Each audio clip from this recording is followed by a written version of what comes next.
All right, probability is the topic for the week. This is the notes lecture for the probability notes. Okay, so before we get into probability, we're going to need to define a few other terms. So experiment and investigation.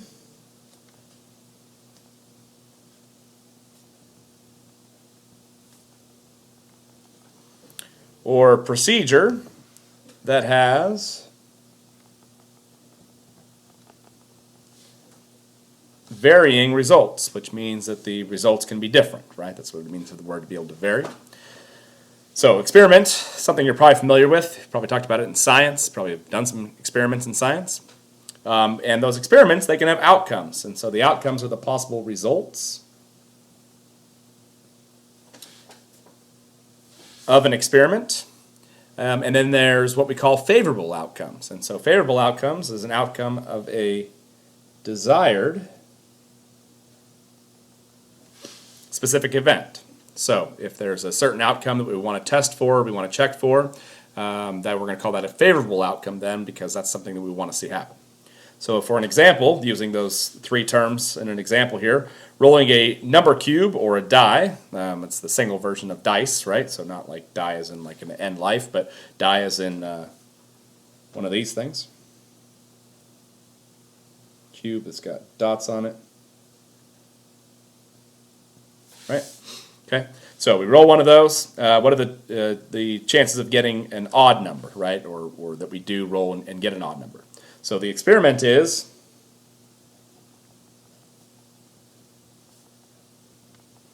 rolling the die, simply, right? So every time we roll the die, that's the experiment, and we're determining or seeing what number we get.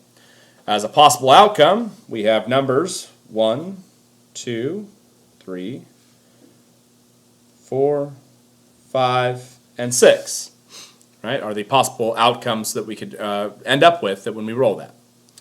A favorable outcome then, well, in this it says getting an odd number. So if we were to get an odd number, our favorable outcomes would be rolling either a 1, 3, or a 5. So those are our three favorable. Okay, so experiment, what is it that you're testing or what is it you're doing in the test? The possible outcomes, what are the possible results of all that happening? And then favorable outcomes, well, it depends on what you're trying to see. In this case, we were trying to see what would be an odd number, so we have three possible favorable outcomes of 1, 3, and 5. Okay, so now tying that into probability. So the probability is the likelihood or chance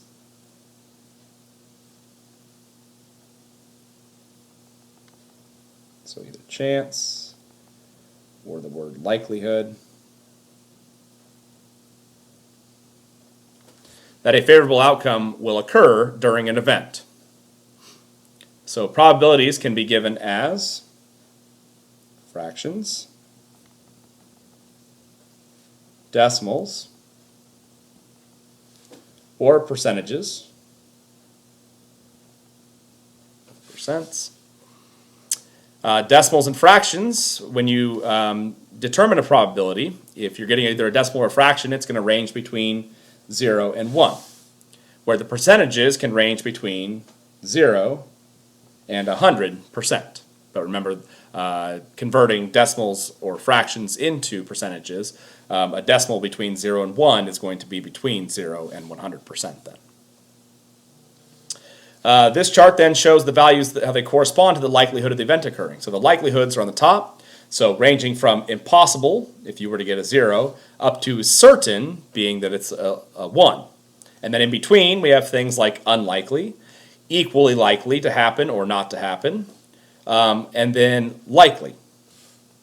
And so, and then obviously there would be possible to get numbers in between. So anything that's greater than 0 is going to be closer to unlikely, because impossible means that it would have to be 0.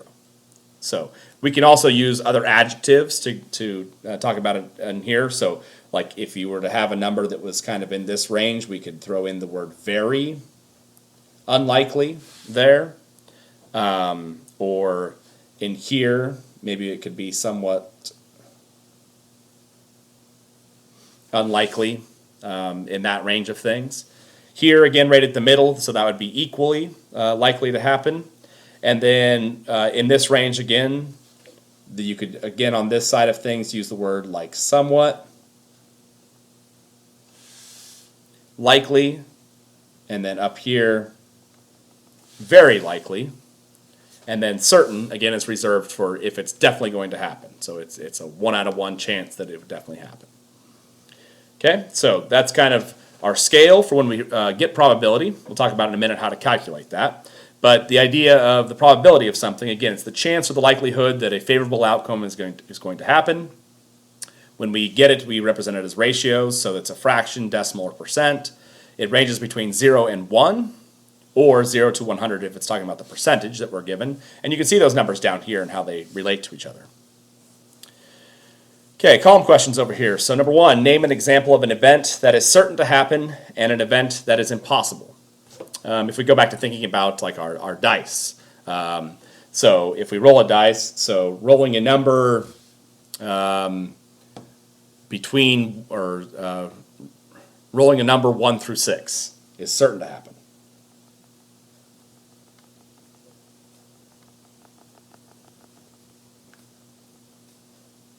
Okay, so the fact that we're going to roll a number 1 to 6, that's going to happen every time. That's a certain event. We know that that's going to happen. Impossible, well, something like rolling a 7.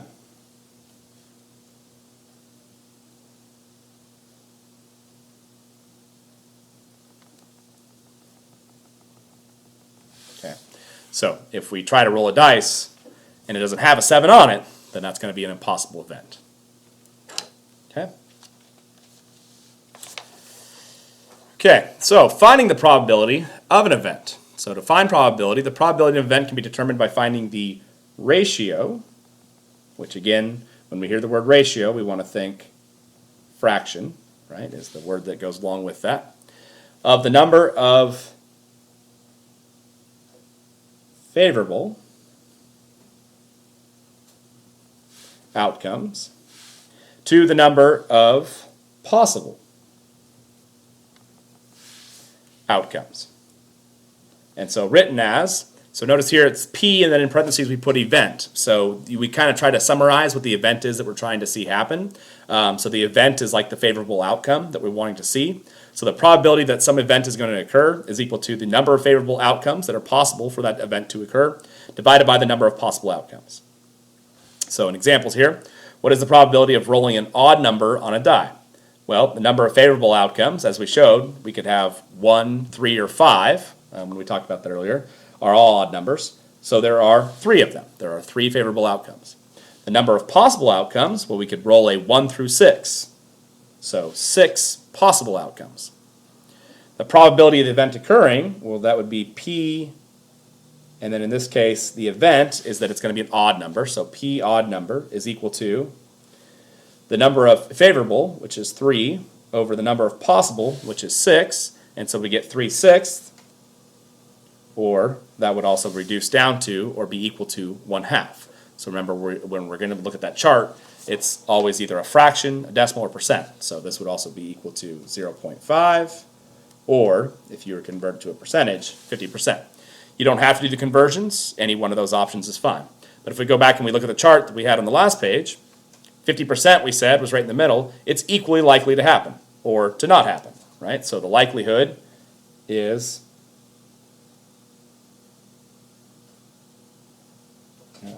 let's see. I have another word here that might be better to use for this.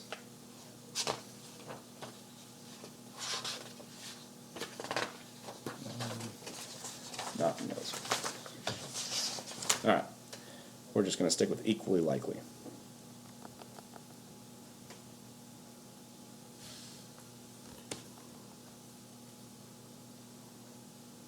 Okay, number 2, what is the probability of drawing a green marble out of a bag that contains 3 blue marbles, 4 yellow marbles, 1 red marble, and 2 green marbles?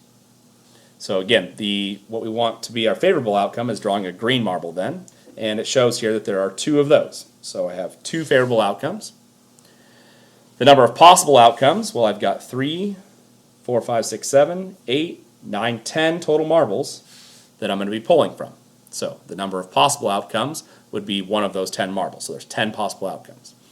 So probability of event, so probability of green would be equal to 2 out of the possible 10, or that reduces down to 1/5, which, if we made that a decimal or a fraction, is not a fraction, but a decimal or a percentage. 0.2 is a percent, or 0.2 is a decimal, 20 is a percentage. So going back to our chart, figuring out where 0.2 falls, well, if 0.25 is 1/4, then 0.2 is just a little bit less than that. So it would be kind of unlikely. It's closest to unlikely. If we wanted to add like pretty unlikely or fairly unlikely, something like that in there, that would be some other words that we could add as adjectives, but it's okay just to use the single word as well. Okay, use the spinner to determine the probability and likelihood of each event. So spinning red. Well, red, there are two numbers that have red backgrounds. So that would be 2 out of 1, 2, 3, 4, 5, 6 possible outcomes, which would be 1/3. And 1/3 as a decimal is around 0.33. It's actually a 0.3 bar situation, right? And so putting that onto our scale, that's going to fall just above the unlikely, but still in that range. So I'm going to say unlikely. Okay, spinning an even number. So even numbers, I've got 2, 4, and 6 that are even numbers here. So there's 3 of those out of the possible 6 numbers that you could spin, which is going to be 1/2. And as we said, that's equally likely.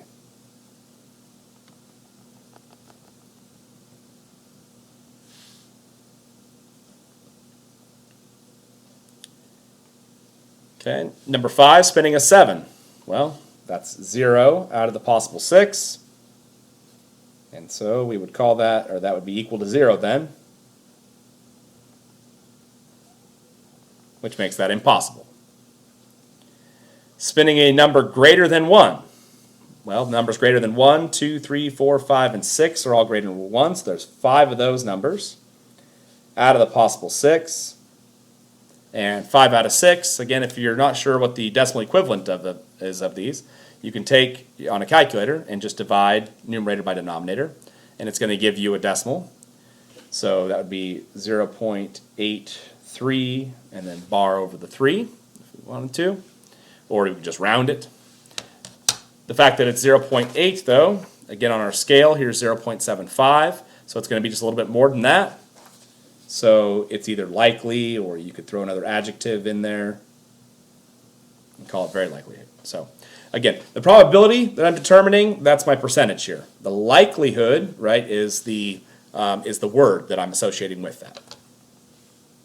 Spinning a color other than red. So something other than red, well, let's see, there are 1, 2, 3, 4 colors that are not red out of the possible 6. That's 2/3. And so that would give me 0.6 bar, or around 6, 7. So that's a little bit less than 0.75, so somewhere in this area. So maybe I use an adjective this time, such as somewhat likely. Ooh, I think I've been calling that an adjective all this time, and I think the English teachers would be mad at me. I think those are adverbs. I think they're describing, no, not an adverb. I don't know. I feel like because likely is not a noun, so it's not an adjective because it's not describing a noun. I don't know. Somebody needs to comment or reach out to me on that one. Get an English teacher to figure out what type of words these are. Spinning a 2. Well, a 2 it only appears once in there, so that's 1 out of 6. And 1 out of 6 is 0.16.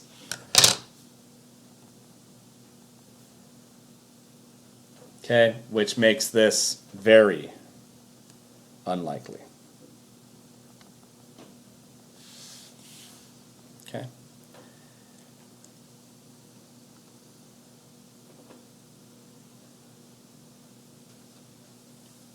Okay, number 2. In the column questions, a meteorologist says there is an 80% chance of rain tomorrow. Explain the likelihood of this forecast. Well, 80%, remember, as a percentage, would be equal to 0.8 as a decimal, which means that in our range of things here, by saying that it's 80%, that's a likely situation to happen then.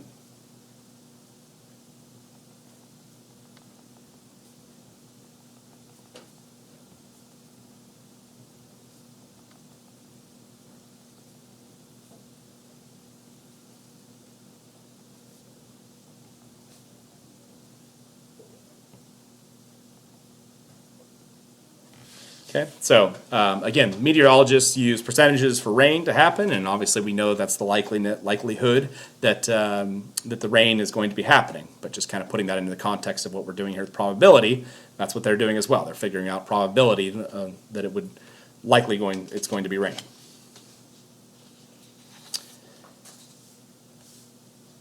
Okay, conclusion questions. Number 1, what is the difference between an outcome and a favorable outcome?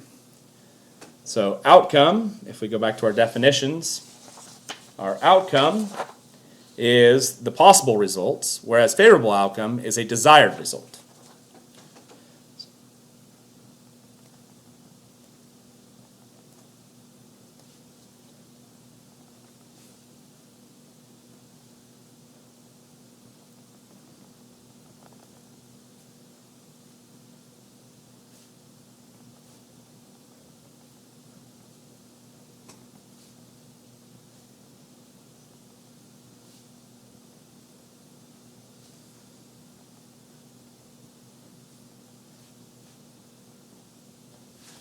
Okay, so outcomes, all the possibilities that could result. Favorable outcomes, the desired ones, based on the criteria in the event.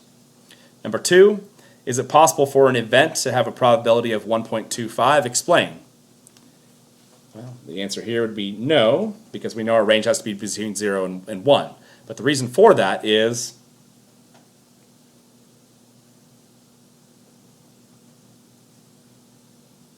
there cannot be more favorable outcomes than possible outcomes.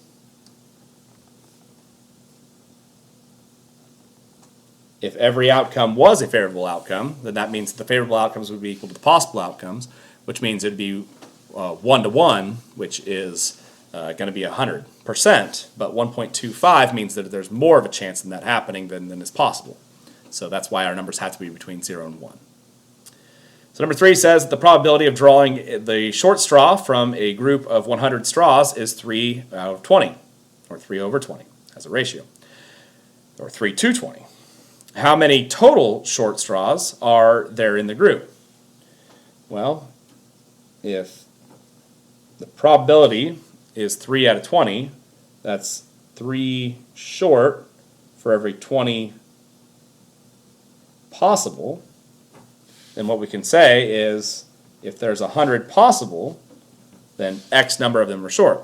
So what have we created from this? Another proportion. So here's another thing that can be tied into proportions, where proportions can be used to show our total number that occurs out of the possible that we know, a ratio that occurs there. Compare that to a ratio of the larger sample size. We can cross multiply here. Get 20x is equal to 300. And then divide both sides by 20. And x is going to equal 15. And what it represents was there would be 15 total short straws in the 100 group. Okay, and then finally the summary. So possible results of an experiment are known as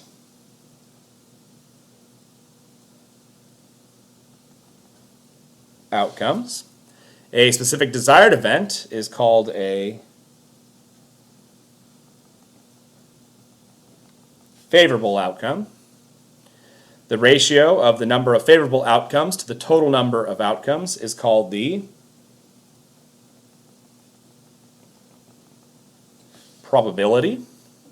And the probability of an event occurring ranges between